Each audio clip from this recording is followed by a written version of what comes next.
So, today I want to talk about the book All the Bright Places by Jennifer Niven. This was a bit different from the books I usually prefer. And after reading All the Bright Places, it's quite hard for me to tell you how much I liked it.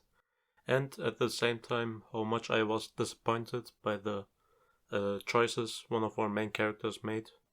But before I start off this video, I want to give you a disclaimer that struggles with mental illnesses and trauma are part of this story. If you want to avoid those topics due to whatever reasons you have, take this as a warning.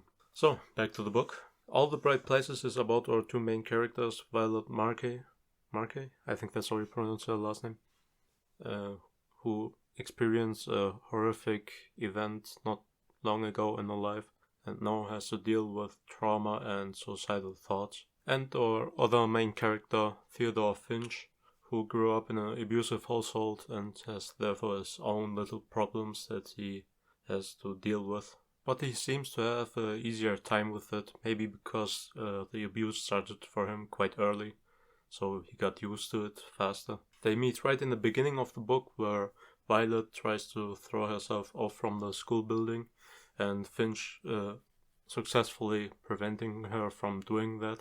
They never talked much in school before, and this scene was their first real interaction with each other. After the end of that crazy day, Finch seemed far more intrigued by her, and with the help of a school project they both had to work on together, he wanted to know her a bit closer and help her gain the joys of life back she once enjoyed so much. Because of the school project, they had to visit interesting sites in their seemingly boring state, as Violet would describe it. And that was, in my opinion, by far the most beautiful part in the book. There are small journeys to new little adventures out there, with all the unusual places they visited. While creating wonderful memories on their journey, Finch manages to open up Violet's mind towards the fact how beautiful and joyful life can be, and she indeed gets better and better. While he manages that, they actually fall in love with each other. The only one they forget about is the well-being of Finch himself. I said that Finch seemed to deal with the effects of abuse a bit better than Violet dealt with her trauma, but that's not actually completely true. He suffered more silently and hid everything behind a mask. Death was always a big fascination and temptation for him. All the Bright Places is such a heart-wrenching and beautiful book about the love and the struggle of two teenagers. I also watched the movie that came out in 2020.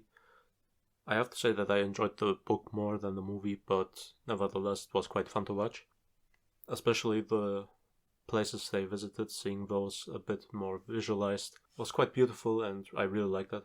So, that's actually everything that I want to say about the book without spoiling the people too much who still want to read it. A beautiful story of two teenagers who fight together through the pain caused by life, while the love between them grows. But now I want to rant about something, and it is going to be a heavy spoiler. So if you don't want to be spoiled, I would recommend you to turn off this video now, and I thank you for watching.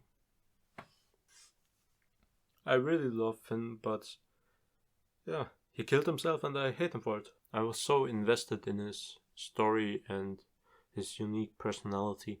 But don't understand me wrong, I don't mean that Finch was written badly. I mean, Jennifer Niven did a great job. I just hate the pain she caused me.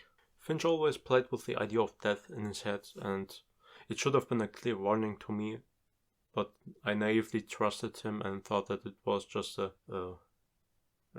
crazy Finch thing that he does that fits quite in his personality to be a bit different from others, and death was just a fascination for him. But yeah, I was proven wrong and I was robbed of the happy ending that I should have gotten with the two lovers being together at the end. But anyways, it's a really good book and I would recommend it to everyone who likes tragic love stories. That's all I had to say, and thanks for watching. Ciao.